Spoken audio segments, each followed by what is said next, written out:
والله سميع عليم. سورة آل عمران کی زمنګ سبق په اخرنۍ حصہ کې روانو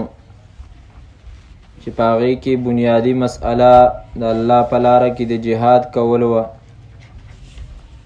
خو د جهاد د کولو نه مخکې د جهاد دپاره یو تنظیم ضروری دی. نو الله تعالی اول د هغې دپاره قوانین ذکر کړل چې ستاسو ټولو عقیده به یې وی، ستاسو قانون به قرآن کریمی، او تاسو کې هر کارکون به کار کوونکی، او د دې دپاره به تاسو مال لګوئ. او پنځم دا چې تاسو به د خپلو مؤمنانو نه علاوه نور څوک به ځان سره رازدار نه ساتئ. په دې پنځو قوانینو باندې الله تعالی دوه واقعات ذکر کوي، یوه واقعه د احد او یوه واقعه د بدر. اشاره ده پکې دې خبرې ته چې په یو ځای کې ستاسو په دې پنځو اصولو باندې عملو نو تاسو کامیاب شوئ. اگر چې ستاسو تعداد ډیر کم او ستاسو دشمن ستاسو په مقابل کې ډیر زیات طاقتور او دویمه واقعه ذکر کوي په دې باندې چې ستاسو په دې قوانینو باندې کله عمل مضبوط نه و، تاسو کې ځینې ډلې وې چې هغو سستی کوله، نو ستاسو تعداد د ډیروالي باوجود تاسو ته شکست میلاو شو. وَإِذْ غَدَوْتَ او یاد کا هغه وخت پیغمبره کله چې سحر وختي راووتې ته من اهلکا د خپل اهلنا تبوئ المؤمنین چې ځایونه دي ورکول مؤمنانو ته، ځایونه دي مقرر کول مؤمنانو ته، مؤمنانو دپاره مقاعد د ناستې ځایونه للقتال دپاره د جنگ ځایونه مؤمنانو نبی صلی الله علیه وسلم مقرر کول، مورچې وله مقرر کول. والله الله تعالی سمیع اوریدونکی دی، علیم پویه ذات دی. په دې کې اشاره ده غزوه احد ته چې دا د غزوه بدر نه وروستو شوې وه، او د دې چې کوم بنیادی سبب او وجه وه هغه علماو ذکر کړی چې په بدر کې مشرکینو ته کوم شکست میلاو شو، نو د هغه شکست بدله اخیستلو دپاره هغو اراده وکړه چې موږ دوباره حمله وکړو. او د بدر چې کومه واقعه مخې ته راغلې وه د هغې واقعې چې کوم سبب و نو هغه دا و چې یوه تجارتي قافله د ابو سفیان په امارت او د هغه په مشرۍ کې د شام نه واپس را روانه وه، او په هغې کې اکثر مالونه د مکې مکرمې د اکثرو کافرو مالونه په هغې کې وو. نو نبی علیه صلات وسلام په هغې باندې د حملې په نیت باندې ووتو خو د الله تعالی کارو او هلته چې دی نو بیا دغه معرکه پیښ شوله، او په هغې کې کافر چې دی نو هغه انتهایی په ذلت آمیز طریقې سره چې دی نو هغو شکست وخوړو. نو د دې وجې نه دغه چې کومه قافله وه نو هغه خو روغه لاړه مکې مکرمې ته، او بیا په مکه مکرمه کې چې کوم کافرو خپلوان مړه د هغو دا اراده وه چې موږ د مؤمنانو نه د هغې بدله واخلو. نو دې وجې نه ابو سفیان او دا نور چې کوم مشرانو دیو دا مشوره وکړه او دا ویلې چې د دې تجارتي قافلې کې چې څونه ګټه شوې ده نو دا ګټه به موږ ټول په ټوله د دې جنگ د سازو اسباب د تیارولو دپاره ولګوو، باقي چې کوم د چا اصل سرمایه ده هغه به پې تقسیم کړو، ګټه به وله نه ورکوو دې خلکو له، ځکه دا زمونږ یو قومي فریضه ده چې موږ د مسلمانانو مقابله وکړو او د هغو نه خپل بدل واخلو. په دې باندې اتفاق وشو او دغه 50,000 چې کومې اشرفۍ وي د هغه زماني دینار نو هغه په دې باندې تقسیم کړي. قرآن کریم هغې طرف ته اشاره کړې ده سورت انفال 9 سپاره کې صفحه نمبر 164 او آیات نمبر 36 ان الذين كفروا ينفقون اموالهم ليصدوا عن سبيل الله یقینا کسان چې کافران دي ينفقون ما لګي هغه اموالهم خپل مالونه ليصدوا عن سبيل الله د دې لپاره چې دی بن کې خلکو لره د لارې د الله تعالی نه 164 صفحه او آیات نمبر 36 فسينفقونها پس زر دی چې لګي به دی دا مالونه ثم تكون بیا بشي دا مالونه علیهم په دیو باندې حسرتا سبب د افسوس ثم یغلبون بیا به دی کمزوري کړی شي والذین کفروا کسان چې کفر یې کړی دی الی جهنم ته یحشرون ورجمع بکړی شي. به هر حال دیو دغه مال راجمع کو د دې دپاره چې دینو په مکه کې چې څونه کافر و هغو ته دا دعوت ولېږو چې دغه رنګې د مؤمنانو نه خپل بدل منګه اخلو او د دې دپاره تاسو تیار شي. نو کسان د دې دپاره تیار شو او په دې کې چې دینو 3,000 کسانو چې په هغې کې 15 زنانه هم موجودې وي او دغه رنګې په هغې کې چې کوم ساز و اسباب د هغو په هغې کې 3,000 اوښانو او 200 اسونه او دغه رنګې 200 کسان داسې چې هغو مکمل لباس د وسپنې اغوستی او زغره. حضرت عباس رضی الله عنه په هغه وخت کې مسلمان شوی نه و ځکه چې هغه په بدر کې په جنگ کې قیدي راغلی او مدینې ته خو بیا نبی علیه صلات وسلام هغه آزاد کو د عامو قیدیانو سره هغه هم لاړی واپس مکې مکرمې ته.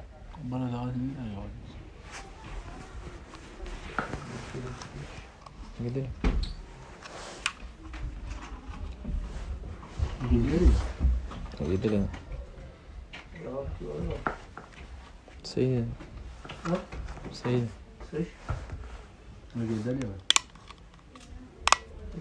خو بر आवाज کار نه کوي بر بس مسله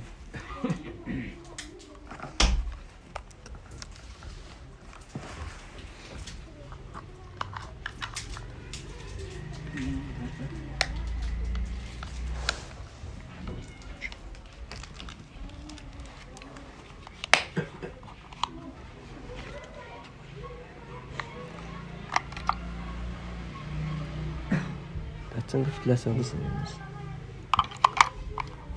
اولې ته ترمه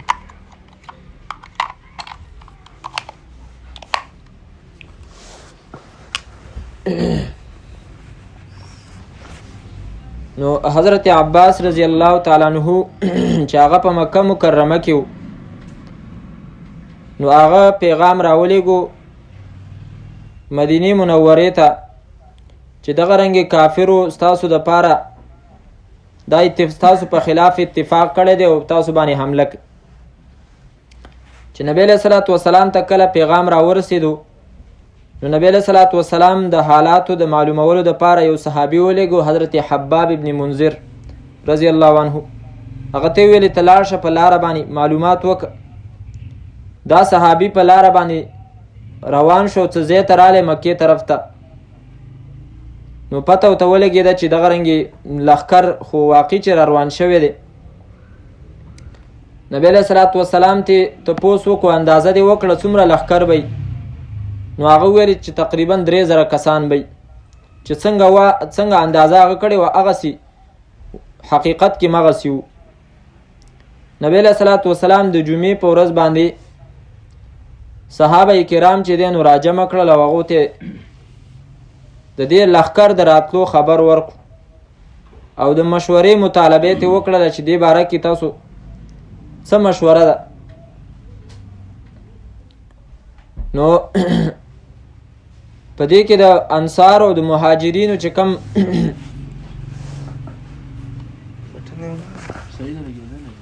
لګېدلی دی هلته به څه مسله وي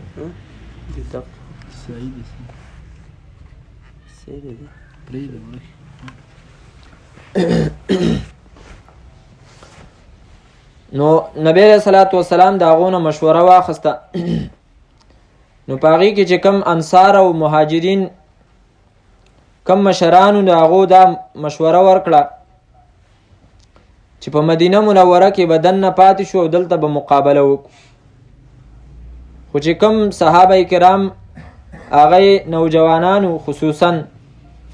او هغه د بدر په جهاد کې نو شریک شوي نو د هغو د شهادت تمنا وه نو نبی علیه صلات وسلام ته چې دی نو دا مشوره ورکړه چې نه موږ به خامخا وځو دا کافر به بیا سباله چې دی نو خبرې کوي په موږ پسې چې دی ته وګوره دونه زموږ د مقابلې لپاره نشو راوتلی په دې معرکه کې نبی علیه صلات وسلام د عبدالله ابن ابی ابن سلول چې د منافقانو سردار و مشهور منافق د هغه نه مشوره واخیسته چونکې هغه د مدینې اوسېدونکی او د مدینې په مشرانو کسانو کې نو هغه هم دا خبره وکړه چې د الله پیغمبره دا زمونږ تجربه ده چې کله موږ په مدینه کې پاتې شوي نو دشمن موږ خراب کړی دی او چې کله موږ د مدینې نه وتلي نو بیا دشمن موږ ته تکلیف را رسولی دی که چېرته دا کافر راشي نو موږ به ورسره مقابله کوو زنانې هم په کاڼو باندې ویشتلی شي هلکان ماشومان هم په کاڼو باندې ویشتلی شي به هر حال نبی علیه صلات وسلام د دې مهاجری د دې چې کوم نوجوانان صحابه کرامو د هغو په مشوره باندې نبی علیه صلات وسلام مدینې نه بهر ته وتل چې دی نو هغه غوره کړل او دا رای چې دی نو د حضرت حمزه رضی الله تعالی عنه هم وه او ځینې مشران صحابه د هغو هم دا رای وه یوازې چې دی نو نوجوانانو نه وه ځینې کسان پکې مشرانو مو د هغو هم دا رای وه چې موږ وځو د جمعې د مانځه نه پس نبی علیه صلات وسلام صحابه کرامو ته چې دی نو واز و نصیحت وکړو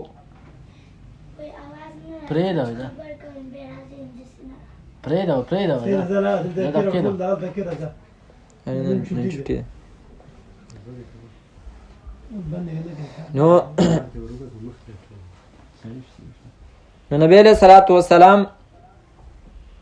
د جمعې د مانځه نه وروستو صحابه کرامو ته د جهاد ترغیب ورکو او د هغو شوق چې دی نو جهاد ته رابیداره کو یا ایها النبی حرض المؤمنین علی القتال ای پیغمبره مؤمنانو له ترغیب ورکه او هغې جهاد ته چې دی نو راوپاروه او بیا نبی علیه صلات وسلام وفرمایل چې ما یو خوب لیدلی او په هغه خوب کې زه دا وینمه چې ما زغره اغوستې ده او زما مخې ته چې دی نو یوه غوا ده او هغه حلاله کړی شي او بیا یې وفرمایل چې د دې تعبیر دا دی چې د دې زغرې نه مراد مدینه ده او د دې غوا د حلالېدو نه مراد زما د صحابه کرامو شهادت دی او دویم خوب مې دا لیدلی دی چې زه توره چې دی نو هغه په هغې باندې ګزار وکړمه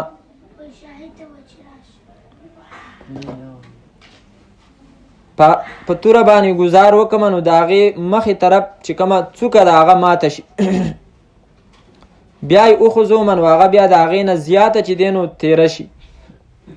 او بیا نبی علیه صلات وسلام د دې خوب تعبیر هم ویلو چې د دې تورې د سر ماتېدل زما د صحابه کرامو شهادت او بیا وروستو چې دی نو د هغې تیزېدل هغه مطلب دا دی چې زما نور چې کوم ملګري دي دا به تیزېږي او دوی به په جهاد کې د مخکې نه زیات چې دی نو قربانیانې ورکوي او دوی به ملکونه فتح کوي او بیا د هغې نه وروستو نبی علیه صلات وسلام د مازدیګر لمونځ وکړو د مازدیګر د مانځه نه وروستو نبی علیه صلات وسلام حجرې ته لاړې خپل کور ته او هلته چې کومې زغرې وي هغه واغوستې او حضرت عمر او حضرت ابوبکر صدیق رضی الله تعالی عنهما دیم د نبی علیه صلات وسلام څخه چې دی نو هلته تلي واپسۍ کې چې کله نبی علیه السلام راووتو نو چې کوم نوجوانان صحابه اسید ابن حضیر رضی الله تعالی عنه هغه صحابه کرامو ته ویلي چې تاسو نبی علیه صلات وسلام په دې باندې مجبوره کو چې خامخا ته به د مدینې نه چې دی نو جهاد دپاره وځي. هغه هم پښیمانه شو په دې باندې او نبی علیه السلام ته عرض وکړو د الله پیغمبره ستا خپله خوښه ده که دلته ته پاتې کېږي او که بهر چې دی نو د جهاد دپاره وځي. خو نبی علیه السلام وفرمیل چې د پیغمبر دا شان نه دی چې هغه یو ځل زغره واغوندي او بیا چې دی نو هغه وباسي څو پورې چې جنګ نه یې کړی. په دې باندې نبی علیه صلات وسلام صحابه کرام چې دی نو هغه راجمع کړل چې اوس به خامخا چې دی نو موږ وځو. نو د مازدیګر د مانځه نه وروستو نبی علیه صلات وسلام په لښکر باندې یو نظر واچولو او بیا روان شول. د نبی علیه صلات وسلام یو طرف ته سعد ابن عباده او بل طرف ته چې نو سعد ابن معاذ رضی الله عنهما دا د مدینې په مشرانو کې او نبی علیه صلات وسلام مخکې حتی دا چې دی مقام شیخین ورته ویل کېږي شیخین بوډاګانو ته ویل کېږي دا یو ځای نوم و. هلته به دوه یهودي یو یهودي یوه یهودنه ښځه وه ړانده و د هغو هلته څه جومپړی و دی به هلته اوسېدل. بیا دغه ځي ته چې دی نو مقام شیخین ویلی شو په دې باندې بیا مشهور و. نبی علیه صلات وسلام هلته لاړی او هلته نبی علیه صلات وسلام دمه وکړ او هلته چې کوم صحابه کرام ماشومان و هغه یې واپس راولېږل او په دې کې به معیار دې ته دا و چې کوم صحابه کرام ماشومان و هغه یې عمرونه 15 کاله ته نه ورسېدلي نو هغه به واپس کول. عبدالله ابن عمر رضی الله تعالی عنه هغه هم په دې نیت باندې وتلی چې زه به په جهاد کې شرکت وکم خو د هغو عمر د 14 کاله نه چې دی نو کم و د 15 کاله نه نو دې وجې نه هغو ته اجازت نه و میلاو شوی. بیا بل کال چې کله غزوه خندق و نو په هغې کې بیا حضرت عبدالله ابن عمر صاحب ته اجازت میلاو شوی. په دغه ځای کې نبی علیه صلات وسلام یو صحابي دی حضرت رافع ابن خدیج دا هم د عمر نه وړوکی و خو چونکې د چل دا وکړو چې په د خپو په ګوتو په سرونو باندې ودرېدو او لږ لوړ ښکاره کېدو نو دې وجې نه دته اجازت میلاو شو. یو بل صحابي حضرت سموری ابن جندب مشهور صحابي دی رضی الله عنه هغه د دې رافع ابن خدیج سره په عمر کې یو شانته و خو په پهلوانۍ کې د ده نه زیات تکړه نو دې وجې نه هغه خپل پلار ته وویلې چې رافع ته چې دی نو اجازت میلاو شو ما ته اجازت میلاو نه شو. حالانکه که نبی علیه صلات وسلام زما مقابله د رافع سره وکړي په څملولو کې نو زه دا را څملولی شم. پلار دا خبره نبی علیه صلات وسلام ته وکړه نو نبی علیه السلام د هغو کشتي وکړه نو په څملولو یې وروستل نو حضرت رافع یې راواچو نو هغه ته اجازت میلاو شو. په دې طریقه باندې دواړو ته چې دی نو بیا اجازت میلاو شو. په دغه مقام شیخین کې نبی علیه صلات وسلام چې دی نو د ماښام مونځ وکړو او دغه رنګې شپې هم چې دی نو دلته تېره کړه او بیا د شپې هلته تېره کړه خو د سهار د مانځه نه مخکې د تهجدو په ټیم کې نبی علیه صلات وسلام سره د لښکره د دغه ځای نه بیا روان شو. احد طرف ته چې دی نو دی روان شو او احد ته چې کله ورسېدل نو هلته بیا د سحر مونځ وکړو. په دې لاره کې چې کوم عبدالله ابن ابی ابن سلول منافق دا په دې لاره کې واپس شو او دا یې ویلې چېرې زمونږ مشوره چا نه ده منلې نبی علیه صلات وسلام زما مشوره نه ده منلې نو د ده څه چې کوم منافقانو 300 کسان هغه هم ورسره واپس شو. نو په دې کې لښکر چې دی نو هغه د 0 په ځای باندې 200 کسان پاتې شو او د ده په باره کې چې دی نو دغه آیات راغلی دی وروستو به راشي انشاءالله صفحه نمبر 66 او آیات نمبر دی 167 ولیعلم الذین نافقوا چې دا د احد دا شکست ولې رالی الله تعالی فرمایي د دې دپاره چې ښکاره کې الله تعالی کسان نافقو چې هغې منافقت کړی دی وقیل لهم او ویلی شو هغو ته تعالوا راشئ قاتلو وجنگیږئ تاسو فی سبیل الله په لاره د الله تعالی کې او ادفعوا یا کم از کم دفاع خو وکئ جهاد وکئ یا کم از کم دفاع وکئ. نو نبی الله تعالی فرمایي چې دوی ویلي قالو ویل دی لو نعلم قتالا که چرته موږ پوهېدلې قتالا په جنگ باندې لتبعناکم نو خامخا موږ به ستاسو تابعداري کړې وې. علما کرام ذکر کوي لو نعلم قتالا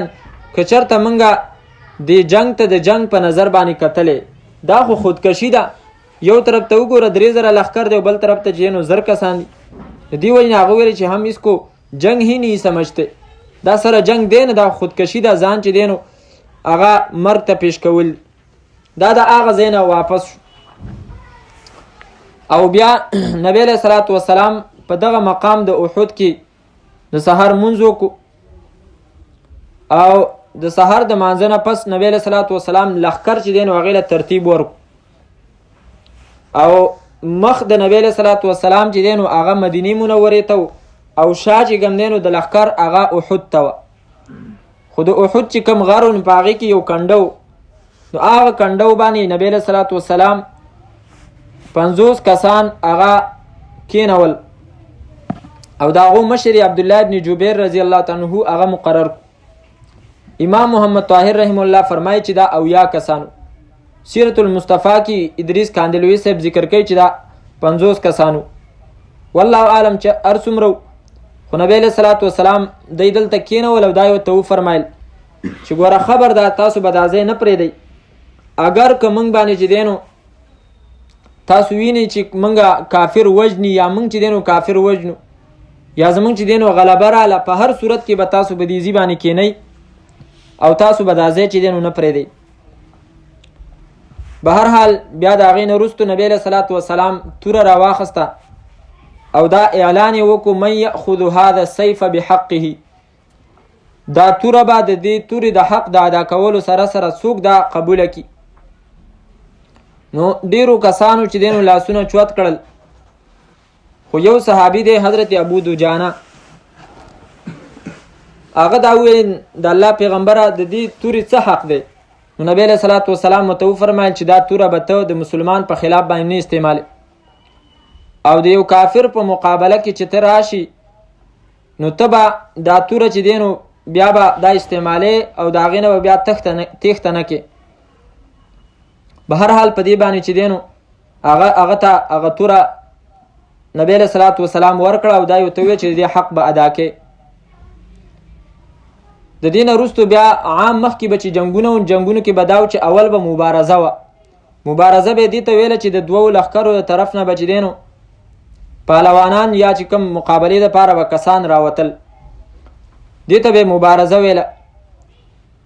نو په دې کې اول کس چې و نو هغه ابو عامر د ده واقع مخکې موږ ذکر کړې وه چې دا هغه راهب و چې کوم په مدینه کې و بیا عیسایي شو بیا لاړی او مکې ته لاړی. په مکه کې بیا دله چې دی نو مشرکینو ډېر غټ مقام ورکړی ابو عامر نوم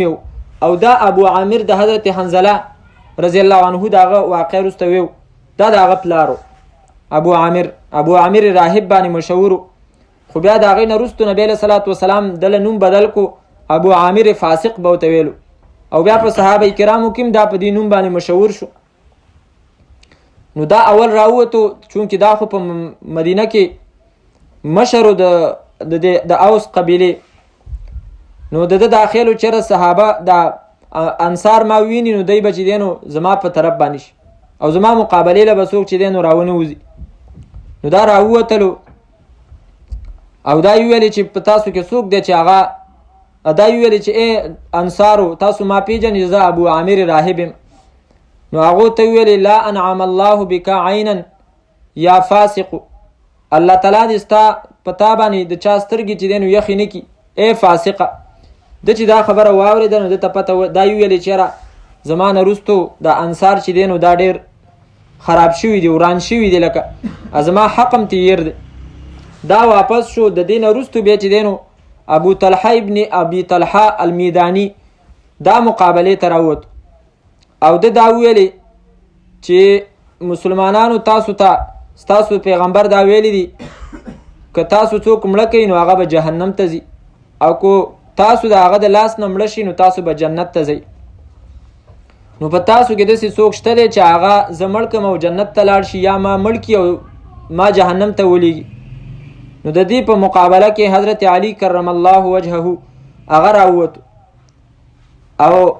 په هغه باندې د باندې ګزار وکړو په دې طلحه باندې. نو د ده خپه چې دی نو کټ شو او د هغې سره سره د ده چې دی نو ستر هغه ښکاره شو. نو حضرت علی رضی الله تعالی عنه د ده نه چې دی نو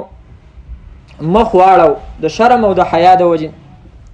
خو دوباره یې پې ګزار وکړو نو د هغه سر ولګېد او هغه هلته مړ شو. بیا د هغې نه وروستو چې دی نو ډېر کسان راغلي دي. عثمان ابن ابي طلحه هغه راووتو مقابلې ته، حضرت حمزه رضی الله تعالی عنه هغه مړ کړو. بیا د هغې نه وروستو ابو سعد ابن طلحه دا نږدې خپل خپلوان تره زامنو کې راځي. سعد ابن ابي وقاص هغه چې دی هغه ویشتو په غشي باندې، نو هغه هم چې دی نو مړ شو.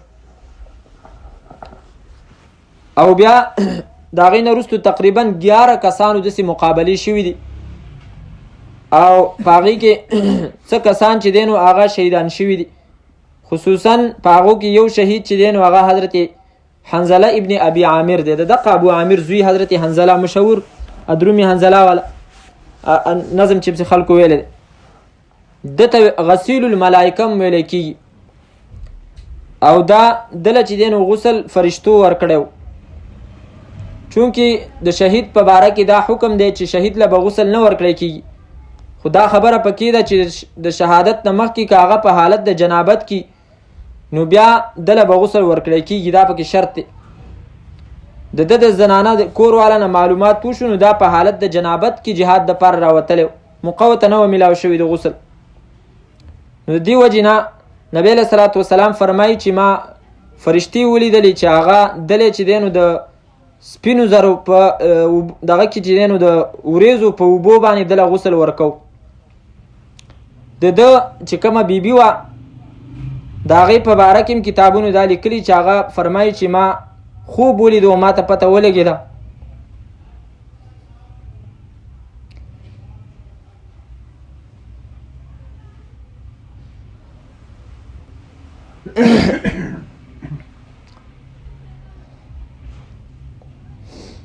هغه فرمایي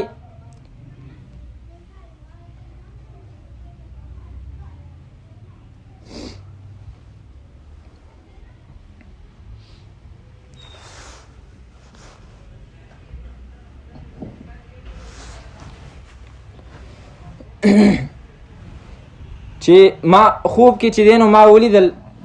چې آسمان دروازه کلاو شو.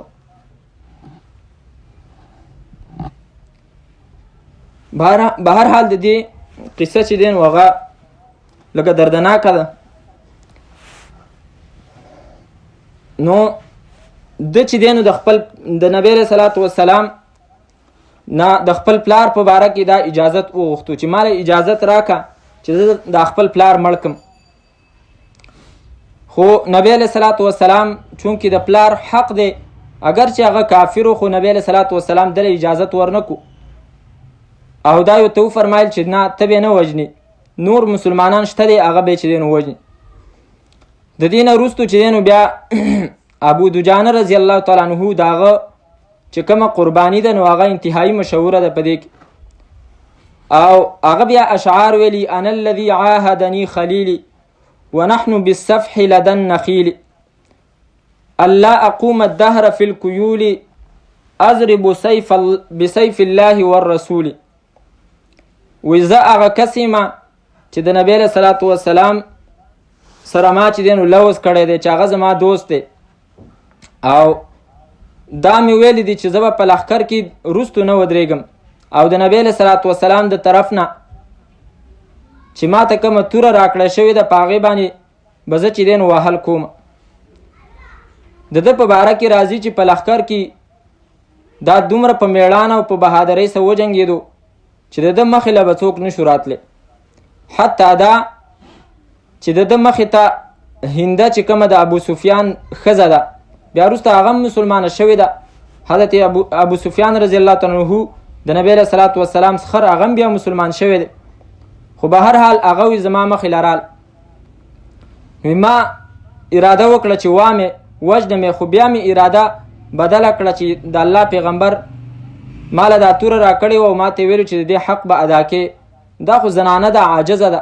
زه څنګه چې دی نو په دې باندې حمله وکړم. خو نورو کافرو ته مې دا دعوت ورکړو چې تاسو د دې حفاظت دپاره خو راوځئ، خو د هغې د حفاظت دپاره هم څوک چې دی نو راونه وتل. په هر حال تفصیلي قصه ده. جنگ چې دی نو بیا شروع شو. په دې کې د کافرو خپې چې دی نو هغه په ټینګې نه شوي، په ځای مضبوطې نه شوي، نو دې وجې نه هغوی په تښتېدو شو. خو دغه ځای کې د مسلمانانو هغه مجاهدینو نه چې دی نو غلطي وشوه چې کوم د عبدالله ابن جبیر رضی الله تعالی عنه په امارت او په مشرۍ کې په دغه مقام کې نبی علیه السلام کېنولی. بس په هغې کې لښکر د مشرکینو هغه دغه میدان نه په تښتېدو د حضرت خالد ابن ولید رضی الله عنه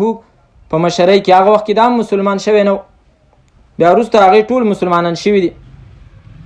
نو په هغې کې بیا په هغه ځای باندې کافر رال. نو حضرت عبدالله ابن جبیر چې تقریبا 10 ملګري اوسه دلته پاتې شوي، نور هغی راغلي وو. خو دا د صحابه کرامو اجتهاد دی. په دې کې موږ صحابه کرامو ته چې دی نو دا ګډې وډې ورته نه شو ویلی، او چې څوک یې ورته وایي نو وروستو آیتونه راځي چې الله قسمونه خوړلي دي چې ما دی معاف کړي. نو د دې وجې نه په دغه ځای باندې چې کله هغی رال، نو بیا چې دی نو د مسلمانانو په حق کې د جنگ چې کومه فیصله وه هغه بدله شو. د دې نه مخکې حضرت حمزه رضی الله عنه هم په دې کې چې دی نو شهید شوی و، او هغه حمزه د وحشي ابن حرب د لاس نه هغه شهید شوی و. وحشي ابن حرب مشهور صحابي دی، او دا وحشي ابن حرب دا د جبیر ابن مطعم غلامو. خو د جبیر ابن مطعم یعنی مطعم، دا مطعم چې د جبیر پلار دی، دا د حضرت حمزه د لاس نه په بدر کې مردار شوی. نو دې وجې نه جبیر ابن مطعم هغه دته ویلي و چې که تا حضرت حمزه شهید کو نو زه به چې دی نو تا ازادوم. نو دا وایي چې زه پټ ناست وم، زما د قریشو د جنګ څه کار نه و، خو ما ویل چې زه بس خپله ازادي ده دغه حاصلومه. چې کله حمزه رضی الله تعالی عنه ما ولیدو نو هغه ما چې دی نو ویشتو، او د نامه ته نږدې په دې باندې مې ویشتو. لږ مخې ته لاړه، خو لکه دا دغه برداشت نه کو، نو هغه راوغورځېد او شهید شو. بیا د هغه مسلم چې دی نو شوې ده، د هغه اندامونه چې دی نو کټ کړی شوي و. نبی علیه صلات وسلام بیا چې هغه ولیدو نو ویې فرمایل چې لکه صفیه به دا برداشت نه کي، ګنې زما خو دا اراده وه چې زه به تا دلته پرېږدم، او دا چې کوم حیوانات دي دا ستا غوښې وخوري، چې قیامت په ورځ باندې ستا اندامونه چې دی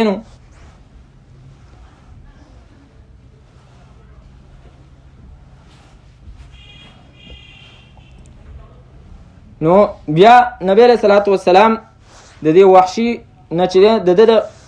چې کله دا مسلمان شو د وفدونو سره بیا دا راغلی و، نبی علیه صلات وسلام ته دا واقعه پوره تفصیلي واورېدله. د زړه نه وه، خو چونکې د نبی علیه صلات وسلام حکم نو د دې وجې نه قصې ورته واوروله. او بیا دا وایي چې یاره زما په زړه کې دا تمنا وه چې دا زما نه څومره چې دی نو غټه غلطي شوې ده، د دې کفاره په کار ده. نو هغه کفاره بیا وروسته د ادا کړې ده، او چې څنګه حضرت حمزه شهید کړی و، دقسې چې دی نو هغه کس چې هغه د نبوت دعوه کړې وه، مسیلمه کذاب،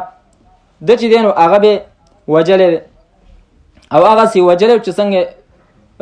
د حضرت حمزه چې دی نو شهید کړی و. خو دته نبی علیه صلات وسلام دا فرمایلی و چې کله دا رالی نو خلکو ورته وویل نبی علیه السلام ته چې ستا د تره قاتل رالی. نو نبی علیه صلات وسلام وفرمایل چې خیر دی، د یو کافر د یو کس اسلام د زرو کافرو د قتل نه چې دی نو ما ته بهتر دی. بس وحشي مسلمان شو، نو د دې نه اخوا چې دی نو اسلام ان الاسلام یهدم ما کان قبله، اسلام د مخکې چې کومې غلطیانې شوي د هغه معاف کوي. خو به هر حال نبی علیه صلات وسلام دته ویلې چې کوشش کوه چې زما مخې ته مه کښېنه، او د هغې وجه دا ده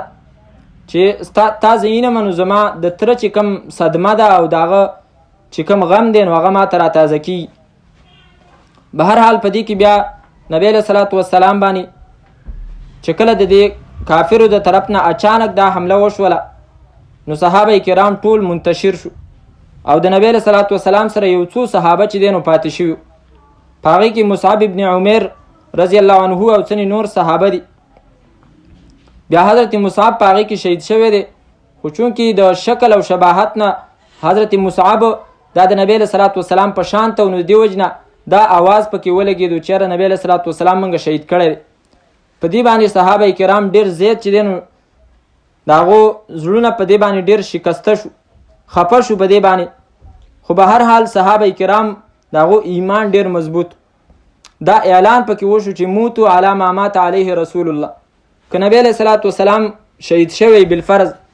نو چې په کوم دین باندې هغه شهید شوی دی تاسو هم په هغې باندې مړه شي. او د صحابه کرامو عجیبه کارنامې دي په دې کې چې دی نو ډېر صحابه شهیدان شوي. زیاد ابن سکن دا صحابي د نبی علیه الصلاة والسلام په دفاع کې او بیا دا زخمی شوی نبی علیه الصلاة والسلام ولیدو چې دا زخمی شو. زیاد ابن سکن رضی الله عنه دا نمونه د صحابه کرامو دا به کې خوستل غواړي ماشومانو لن دا نمونه دا چې کوم قربانیان دي هغه قربانو ته سړی وګوري نو دا نمونه په دغه قربانو په نسبت باندې خپلو بچو له سړی کېږي. دا هغه صحابي دی چې د نبی علیه الصلاة والسلام په خپه باندې چې دی نو سر ایښی او شهید شو او د لپاره نبی علیه الصلاة والسلام بیا دعا هم کړې. په دې صحابه کرامو کې انس ابن نظر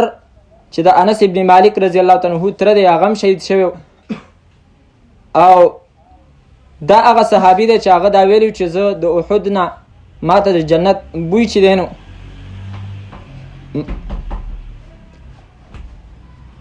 د جنت بوی چې دی نو ماته د احد نه محسوسیږي. او دغه رنګ عبدالله ابن جحد مشهور صحابي دی فضایل اعمال کې هم د هغه قصه شته دی چې هغه کومه دعا کړې وه هغه صحابي هم په دې کې شهید شوی و. حضرت اسیرم رضی الله عنه دا هم په دې کې شهید شوی و. دا هغه صحابي و چې په دقه ورځ باندې مسلمان شوی و. زخمی و خلکو د تپوس وکړو اسیرمه ته څنګه راغلی نو ده دا وویلې چې ما کلمه وویله او بس زما په زړه کې د جهاد شوق پیدا شو شهادت او گواهی د الله تعالی د یووالي او د نبی علیه السلام د پیغمبرۍ ورکړه او بیا دام په هغې کې چې نو شهید شوی. په دې واقع کې عمرو ابن جموح رضی الله عنه چې هغه مشهور صحابي دی د خپې نه ګوډو دام شهید شوی او د هغه عجیبه واقعه ده دا چې کله مدینې نه راوتلو نو زامنو یې ورته اجازت نه ورکو. د ده یو زوی خلاد ابن جموح خلاد ابن عمرو ابن جموح هغه هم دته چې نو اجازت نه ورکولو. 4 زامن یې هغې ټول په دې جهاد کې شریک شوي نو نبی علیه الصلاة والسلام خواله رالی او ویې ویلې چې د الله پیغمبره زما زامن مال اجازت نه راکوي. نو نبی علیه السلام ته وفرمایل ته ګوډې او الله تعالی چې دی نو ستا دپاره جهاد حکم ستا دپاره چې دی نو معاف دی که ته لاړ نه شي نو ښه ده. خو هغه ویل د الله پیغمبره زه خامخا ځمه او په دې خپله ګوډه خپه به زه جنت ته داخلیږم. نو نبی علیه الصلاة والسلام هغه زامنو ته ویلې که تاسو له اجازت ورکړئ نو دې کې خو څه خبره نشته. به هر حال هغه هم پکې شریک شو او بیا د هغه یو بل د اوښې وته وي د کور والا ورور هغه عبدالله ابن ابي حرام رضی الله عنه هغه هم په دې غزوه کې چې دی نو شهید شو. او نبی علیه السلام د دغه عمرو ابن جموح چې کوم زوی و خلاد هغه هم بیا په دې کې شهید شو. د دې عمرو ابن جموح کور والا حضرت هنده دا بله هنده د مدینې ده هغه اراده وکړه د هغې اراده وکړه چې د دیو دا جسدونه مدینې ته راوړي. په اوښ باندې کېښودل دا 3 واړه دا ورور یې عبدالله ابن حرام او زوی او خاون خو اوښ به چې دی نو مدینې طرف ته نه تلو او واپس به چې دی نو احد طرف ته تلو. نو نبی علیه الصلاة والسلام تپوس وکړو چې دا کله راوتلو ده خو دعا نه وکړي. نو هغه هندي ویلې چې دا دعا یې کړې وه چې الله ته ما واپس مدینې ته مه واپس کې. نو نبی علیه السلام وفرمایل بس بیا دلته چې دی نو موږ دغه کوو دفن وله دلته کوو. نو په دې کې بیا 2 او 3 صحابه کرام چې دی نو هغه په یو قبر کې دی دفن شوي دي. د عبدالله ابن حرام او عمرو ابن جموح دی دواړه په یو ځای په یو قبر کې چې دی نو دی دفن شوي او تقریبا 46 کاله پس احد په میدان کې په دیو باندې به بارانونه راغلي او سیلابونه، نو د دیو قبرونه هغه راښکاره شوي او صحابه کرامو چې کوم ژوندي هغو د دیو دا بدنونه بیا لیدلي په دې عبدالله بن حرام او عمرو بن جموح کې معلومېدل نه، خو د یو د بدن نه یینه چې کوم دی نو راتلله او په هغې باندې لاس ایښی و. صحابه کرام به لاس لرې کوو خو هغه به واپس هغه ځای ته تلو. دا د شهید کرامت دی چې هغه 40 کاله د هغه بدن الله تعالی داسې چې دی نو وساتي. لازمي نه ده چې د هر شهید بدن دی چې دی نو داسې روغ پاتې شي او نه دا د شهادت د قبلېدو نښه ده، خو به هر حال یو کرامت دی، یو عزت دی، یو شهید لی الله تعالی ورکي، نو دا څه لرې نه ده. په دې جنگ کې حضرت مصعب ابن عمیر هغه هم شهید شوی او حضرت حمزه هم شهید شو. د مصعب ابن عمیر کفن کم، مخ به ولا پټ کو، خپې به ښکاره شوي او چې خپې به ولا پټې کړې نو مخ به ښکاره شو. حالانکه د مصعب ابن عمیر سابقه زندګۍ ته چې وګوري نو هغه انتهایی د ناز او د نعمتونو وه. په مکه کې به چې وي دا په کومه کوڅه باندې تلو د لرې نه به خلکو ته پته لګېده چې مصعب را روان، او د هغې وجه دا وه چې ده به داسې عطر او خوشبویانې استعمالولې چې د لرې ځای نه به یې پته لګېده. خو بیا داعی شو، نبی علیه صلات وسلام مدینې منورې ته ولېږو د خپل هجرت نه مخکې. هلته دعوت د قرآن دی هلته رسولی او چې مدینې ته نبی علیه سلام تلو نو تقریبا ټوله مدینه د ده په دعوت باندې مسلمانه شوې وه. خو په آخره کې چې دی نو بیا دا شهید شو او غټې مرتبې ته ورسېدو. بیا د دیو د جنازې مسله وه، نو نبی علیه صلات وسلام په دیو باندې جنازه وکړله، لس کسان به راوړل او حضرت حمزه به په یو ځای باندې چې دی نو هغه پروتو او جنازه به د هغو کېده. په دې کې دا مسئله ده چې جنازه داسې ډېر کسان نو د هغو جنازه به په کومه طریقه کېږي. نو اوله د هغې بهتره طریقه دا ده چې مخې د امام مخې ته یو کټ کېښودی شي په هغې کې او بیا د هغې نه د هغو مخې ته چې دی نو سیده په قطار باندې دا مړي چې دی نو کېښودی شي. نو په دې انداز باندې نبی علیه صلات وسلام به په 10 کسانو باندې چې دی نو جنازه کوله، خو د حضرت حمزه کټ به نه لرې کو، هغه به هم په هغه ځای باندې او بیا نبی علیه صلات وسلام چې کله دی دفن کول نو چونکې صحابه کرام په خپل هم زخمی و 70 کسانو یو کس د پاره جدا جدا قبر کنستل دا مشکلو، نو اجتماعي قبرونه د هغو د پاره کنستل 2 3 کسان په یو قبر کې. نو نبی علیه صلات وسلام چې کله به دی خخول نو تپوس به کولو د هغه کسانو په باره کې چې په دې کې ایهما اکثر حفظا للقرآن، چې په دیو کې چاته قرآن کریم زیات یاد دی. نو چې کم یو کس ته به اشاره وشو نبی علیه صلات وسلام به د هغه په باره کې دا حکم وکړو چې دا مخکې کوي. به هر حال دا عجیبه واقعه وه د نبی علیه صلات وسلام په زندګۍ کې، تفصیلات ما پرېښوستل کنه دا ډېره اوږده ده، انتهایي اوږده ده، خو به هر حال د دغه صحابه کرامو دغه قربانو ته سړی وګوري او د نبی علیه صلات وسلام نه هغو بیا څنګه دفاع کړې ده. څومره 80 کسان، دا خو موږ د شمار یو څو کسان چې دی نو هغه ذکر کړ. په دې کې یو کس داسې و چې هغه راغلی او کسان د کافرو ډېر چې دی نو وجلي و، خو چې کله معلومات وکړی شو نو هغه یو کافر و او بیا دا زخمی شوی دی. صحابه کرام د هغه خواله راځي او د هغو دا خیال دی چې د اسیرین په شان د دام چرته مسلمان شوی دی، نو دله زیری ورکوي. خو دا وایي تاسو ماله د څه شي زیری راکوئ؟ هغې وله زیری د جنت ورکوي، دا وایي تاسو ماله د څه شي زیری راکوئ؟ زه خو څه د جنت دپاره نه یم جنګېدلی، زه خو د خپل قوم د دفاع دپاره جنګېدلی او بیا پې تکلیف سیوا شوی دی، نو بیا خودکشي کړې ده. نو هلته علما ذکر کوي چې شهید هغه دی چې د الله د دین دپاره چې دی نو د دین د سربلندۍ دپاره وجنګي، دا شهید دی. د ملک او د علاقې او د وطن دپاره جنګېدل که هغه د مسلمانانو په خلاف باندې نو دې ته بیا شهید نه ویل کېږي. دا په کوم کتاب کې چې دی نو شهید شو، د ځان د خلکو چې دی نو حدیثونه جوړ کړي، حب الوطن من الایمان، د محبت د وطن مینه دا د ایمان حصه ده. نو دا خبره غلطه ده. کم ځای کې چې وطن او ایمان مقابل راشي او هلته بیا څوک وطن ته چې دی نو دغه ورکي ترجیح ورکي نو دغه بیا مسلمان نه دی. نو به هر حال هلته علماو دا ذکر کړي دي چې دا پکې مردارو او دا صرف د د ځمکې د دفاع دپاره چې دی نو جنګېدل. بهرحال الله تعالی فرمای په دې کې چې کوم دی نو چې کله منافقان واپس کېدل دا خبره یې رشورن نو په دغه واپس کېدو د منافقانو واپس کېدو په موقع کې دوه ډلې د مسلمانانو داسې وي چې هغه صحیح مسلمانانو بنو حارثه او بنو سلمه د اوس او د خزرج ډلې هغه هم په زړه کې دا اراده راله چې موږ هم واپس کېږو، دا خو ډېر ګران کار دی. نو الله تعالی د هغو حفاظت وکړو او هغوی واپس نشو. وإذ غدوت او یاد کا وخت کله چې ته راووتلې من اهلک د خپل اهل نه تبوئ المؤمنین تبوئ چې ځایونه دې مقرر کول مؤمنانو لره مقاعد د ناستې للقتال د پاره د جنگ. والله الله تعالی سمیع اوریدونکی دی علیم پوه دی. اذ همت طائفتان کله چې قصد وکړو دوه ډلو منکم ستاسو نه ان تفشله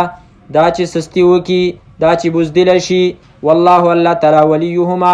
دوست دی دواړو. مطلب دا منافقان نو بنو حارثه او بنو سلمه. ځینې خلک په دې باندې بیا هم خارختینی او د صحابه کرامو سره چې دی نو بغضي نو هغوی په دې باندې اعتراض کوي چې وګوره صحابه بزدله او نعوذ بالله. ځکه چې همت ټکی استعمال کړی نو د هغې جواب دا دی چې دا د همت ټکی دا په معنا د اراده باندې راځي او اراده دا هغه اراده ده چې کوم د عزم نه په مرتبه کې لاندې ده. د عزم چې کومه اراده ده مضبوطه اراده نو په هغې باندې الله تعالی نیول کوي، په هم باندې نیول نه کوي. مخکې موږ ویلو لله ما فی السماوات وان تبدوا ما فی انفسکم د وسوسې چې کوم 15 صورتونه هغه موږ هلته ذکر کړي چې په هغې کې په څلورو کې الله تعالی د طرف نه پکړ نشته دی، صرف دا یو عزم دی چې په هغې کې پکړ د الله تعالی د طرف نه کېږي. ورنه دا هم ټکی خو د حضرت یوسف د پاره هم استعمال شوی دی چې هغه د ګناه هم بکړی وي. ولقد همت به وهم بها لولا ان رأى برهان ربي. نو دې وجې نه دا په دې باندې الله تعالی څوک نه نیسي. هسې وسوسه وه زړه کې راله او ختمه شو. الله حفاظت وکړو. والله ولیهما. او د دې دواړو ډلو په باره کې چا وروسته به ویلو یو کس ته د دې ډلو نه چېرې ستاسو په باره کې الله تعالی دا فرمایلی دی چې ان تفشله تاسو سستي وکړه. نو هغه ته ویل چې موږ په دې باندې نیو خفه ځکه الله تعالی وروسته دا فرمایلی والله ولیهما چې الله یې دوست دی. نو الله زموږ دپاره د خپلې دوستۍ اعلان کړی. نو دغه ټکې که وویلی شو څه مسله نشته. وعلى الله او خاص په الله تعالی باندې فلیتوکل المؤمنون په ځان دې وسپاري ایمان راوړونکي. ولقد نصرکم الله ببدر او خامخا په تحقیق سره مدد کړی ستاسو الله تعالی په بدر کې وانتم اذله په داسې حال کې چې تاسو کمزوري وئ. تاسو کمزوري وئ د جهاد په نیت باندې د سره نه راوتلي نه وئ بلکې تاسو خو تجارتي قافلې دپاره راوتلي وئ. ځکه خو صحابه کرام چې کوم مدینه کې پاتې وو نبی علیه صلات وسلام هغې ملامته کړي نه وو، خو چې د احد نه کم واپس شوي نو هغې بیا ملامته کړي. نو معلومه شوه چې الله تعالی فرمایي د دې 5 اصولو تاسو پابندي کوله. نو دې وجې نه بدر کې تاسو باوجود د کمزورۍ نه تاسو چې دی نو غالبه شوي. د بدر حالات به انشاءالله که ژوندو صورت انفال ته ورسېدو هلته به تفصیلي وایو. فاتقوا الله پس ویرېږئ تاسو د الله تعالی نه لعلکم د دې لپاره چې تاسو تشکرون شکر وباسئ. اذ تقول للمؤمنین یاد کا وخت پیغمبره کله چې تا فرمایل للمؤمنین مؤمنانو ته دام د بدر سره لګي چې نبی علیه صلات وسلام مؤمنانو ته دا ویل الن یکفیکم آیا نه ده کافي ستاسو دپاره اندا خبره یمدکم چې مدد وکړي ستاسو ربکم رب ستاسو ب3,000 په 3,000 من الملائکة د فرشتونه منزلینا په داسې حال کې چې راکوزې کړی شوي. نو په بدر کې الله تعالی فرشتې رالیږلې وې او هغوی چې دی نو هغوی جنګېدلي وو په دغه بدر په میدان کې. و سوال دا دی چې په بدر کې څومره فرشتې راغلې وې. وروسته د هغې جواب موږ ذکر کوو. بلا ولینه ان تصبرو که چېرته تاسو صبر وکئ وتتقو او ځان بچ کئ د سستۍ نه ویاتوکم او راشي دا کافر په تاسو باندې من فورهم د جوش و جذبې د دی نه. په بدر کې چې دی نو د کافرو د طرف نه به دا اعلان کېدو چېرې کرز ابن عبدالله دا د کافرو د طرف نه چې دی نو دا یو دغه لیډر و او نو د هغه په باره کې دا وویل چېرې هغه 1000 کسان فوج راولي صرف د دې لپاره ویل چېرې مسلمانان دغه شي بزدله شي په دې سره او د هغو زړونو کې چې دی نو هغه بهادري او زړورتوب کم شي. دغه کرز ابن عبدالله دا د مشرکینو د طرف نه دغه وجه د کروز میزایل نه دا یو طرف ته کروز دی او بل طرف ته د زرار او دا دي دا ټول هغه زوړ تاریخ دی او دا هر څوک چې دی نو هغه خپلې ډلې ته ځان منسوب کوي. نو الله تعالی چې دی نو دې ته دا ویلي که چېرته دی راشي ان تصبروا وتتقوا ویأتوکم او راشي دی تاسو ته من فورهم د جوش و جذبې د دی نه هذا چې دا ده یمددکم نو مدد به وکړي ستاسو ربکم رب ستاسو ب5000 په 50,000 باندې من الملائکة د فرشتو نه مسومین چې هغو به نښې لګونکي 50,000 فرشتې به الله راولیږي چې هغو به نښې لګولي نښې به یې د څه لګولي یا د جنګ دپاره چې دی نو هغو به زغرې اغوستي او یا مطلب دا دی چې پټکي به والي او هغې به راځي. و سوال دا شو چې څونه فرشتې راغلې وي په بدر کې. نو سورة انفال آیات نمبر 9 تاسو راواړوئ په هغې کې د دې چې دی نو وضاحت الله تعالی ذکر کړی دی 161 نمبر صفحه ده آیات نمبر 9 اذ تستغیثون کله چې تاسو طلب د مدد کولو ګوره غوث هم غوښتلو دا غوث اعظم چې دی نو الله تعالی دی کله چې تاسو مدد غوښتلو ربکم د خپل رب نه فاستجاب لکم نو قبولوالی وکړو ستاسو دپاره انی ممدکم چې یقینا زه مدد کوونکی یم ستاسو ب1000 من الملائکة په زرو باندې د فرشتو نه مردفینه چې هغوی به یو بل پسې راځي. نو ګوره الله تعالی فاستجاب لکم ستاسو دعای قبوله کړله نو زر فرشتې چې دی نو هغه راولېږي و ځینې ځای کې زر راځي او دلته چې دی نو 3,000 او 15,000 لکه بره 124 کې ویلي ب3,000 3,000 او دلته یې ویلي ب5,000 او هلته یې ویلي چې زر. نو د هغې جواب دا دی چې اصل کې زر فرشتې خو راغلي وي دي خو څه شک نشته دی ځکه چې دلته الله تعالی وفرمایي چې ستاسو دعا مې قبوله کړه او زر فرشتې مې راولېږي خو دا 3,000 او 15,000 د دې لوز الله تعالی کړی و خو دا د یو شرط سره تړلې وه او هغه شرط دا و چې که د کافرو د طرف نه دغه کورز دی که څوک دی کورز ابن عبدالله دا دغه لښکر راولي نو ستاسو دپاره به چې دی نو دا 3,000 او 15,000 دا فرشتې به بیا راځي. وما جعله الله ذهن کې دا سوال راتلو چې الله تعالی خپله مدد زمونږ ولې نه کوو فرشتې ولې رالیږي حالانکه الله تعالی خو مدد کولی شي. نو د هغې جواب دا دی چې دا ډیروالی صرف یو زیری و د خلکو د زړونو دپاره. وما جعله الله او نه وګرځولی الله تعالی دا رالیږل د فرشتو الا بشرا مگر زیری لکم ستاسو دپاره ولتطمئن قلوبکم به او د دې لپاره چې مطمئنه شي زړونه ستاسو په دې باندې. نو ډیروالی چې د سړي د خپلې ډلې ډیروالی څوک ویني نو خامخا د هغه تسلي او اطمینان کیږي. نو دې وجې الله تعالی فرمایي ما فرشتې راولېږي ورنه الله تعالی په کون سره هغه ټول کافر چې دی نو مردارولی شو. او ویسا شیخ صاحب به فرمایي چې د سړي څه مشین ورسوي نو زړه ډاډی چې زه اسلحه راسه ده. ومن نصر او نه دی مدد نه ده فتحه الا من عند الله مگر د طرفه د الله تعالی نه ده العزیز چې غالب دی الحکیم حکمت والا دی. دلته د نصر نه مراد فتحه ده یعنی ټیک ده فرشتې ستاسو مدد لرالې خو ګوره دغه فتحه د فرشتو د وجې نه وه هسې نه چې عقیده دې خرابه شي. فتحه ګوره د الله تعالی د طرف نه وه هسې نه چې ته جهاد کې او تستغیثونه صحابه کرامو د الله تعالی نه مدد غوښتل او ته په جنګ کې لګی یا علی مدد او یا عبدالقادر جیلانی مدد نو عقیده دې اوسه صفا که ومن نصر الا من عند الله فتحه نه ده مگر د الله تعالی د طرف نه ده العزیز چې غالبه دی الحکیم حکمت والا دی. لیقطع طرفا من الذین په بدر کې دغه کسان الله تعالی فرمایي ستاسو مې مدد وکړو ولې د دې دپاره چې د کافرو دا لښکرې چې دی نو ماتې کړمه. لیقطع د دې دپاره چې کټ کې طرفا من الذین یوه حصه د کسانو نه کفرو چې کفر یې کړی دی او یوه حصې وله چې دی نو کټ کړه که نه او یا کسه په هغې کې مردار شو دا په بدر کې او یکبتهم یا ذلیله کې هغې لره فینقلبو چې واپس شي خائبینا نامراده. خائب هغه کس ته ویل کېږي چې په خپل مقصد کې چې دی نو هغه کامیاب نشي. د دوه آیتونو کې لږ تفصیل دی. وإذ غدوت من أهلك او یاد کا وخت کله چې ته سحر راوتې د خپل اهل نه تبوئ المؤمنین چې مقرر کول دي مؤمنانو دپاره مقاعد ځایونه د ناستې للقتال دپاره د جنګ.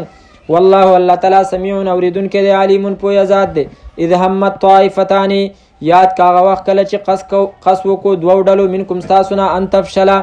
دا چې سستی وکي بزدلي وکي. والله الله تعالی ولیهما دوست دی دواړو وعلى الله وخاص په الله تعالی باندې فلیتوکل المؤمنون په ځان دې وسپاري مؤمنان. ولقد نصركم الله او خامخا په تحقیق سره مدد کړی تاسو الله تعالی ببدر په مقام د بدر کې وانتم په داسې حال کې چې تاسو اذلتون کمزوري وي فاتقوا الله پس ویریږئ د الله تعالی نه لعلکم د دې لپاره چې تاسو تشکرون شکر وباسئ اذ تقولوا یاد کاغه وخت کله چې ویل تعالی للمؤمنین مؤمنانو ته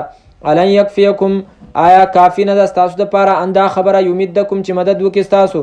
ربکم رب ستاسو بثلاثه آلاف په 3000 باندې من الملائکه د فرشتونه منزلین په داسې حال کې چې راکوزې کړی شوي بلا ولینه یعنی کافی د ستاسو دپاره ان تصبروا که چېرته تاسو صبر وکړئ وتتقوا ځان بچ کړئ د سستۍ نه ویاتوکم او راشي دی په تاسو باندې من فورهم د جوش او جذبې د دی نه هذا چې دا ده یمددکم نو مدد به وکړي ستاسو ربکم رب ستاسو ب5000 په 5000 باندې من الملائکه د فرشتونه مسومین چې نښې لګونکي به د جنګ یا په کافرانو باندې چې کوم کافر به وجل کېږي په هغه به نښه لګئ چې دا دې ووجلی شي وما جعله الله او نه ده ګرځولی الله تعالی نه دي ګرځولی الله تعالی دا رالیږل د فرشتو الا بشرا مګر زیری لکم ستاسو دپاره ولتطمئن او د دې لپاره چې مطمئنه شي قلوبکم زړونه ستاسو به په دې باندې ومن نصر او نه ده فتحه الا من عند الله مګر د طرفه د الله تعالی نه ده العزیز چې غالب دی الحکیم حکمت والا دی لیقطع د دې لپاره چې کټ کړي الله تعالی طرفا یوه حصه من الذین دا کسانو نه کفرو چې کفر یې کړی دی او یکبتهم یا ذلیله کړي دی لره فینقلبو چې واپس شي دی خائبین نامراده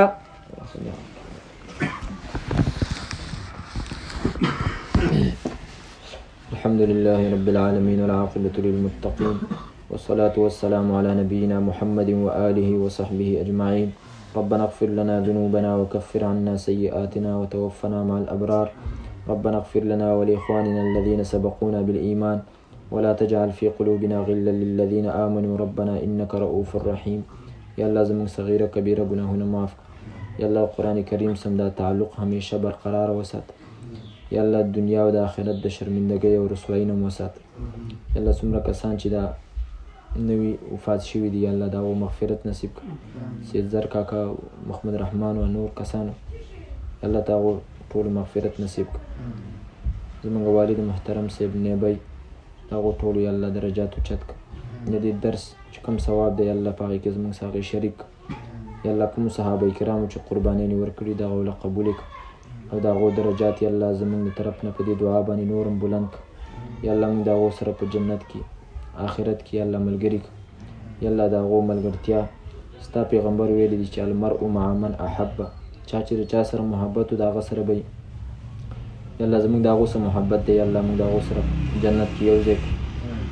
یا الله د نبي علیه صلات وسلام د تابعدارۍ او د هغه په سنت باندې چلیدو توفیق راکړه ربنا تقبل منا إنك أنت السميع العليم وتب علينا إنك أنت التواب الرحيم وصلى الله تعالى على خير خلقه محمد وآله وصحبه أجمعين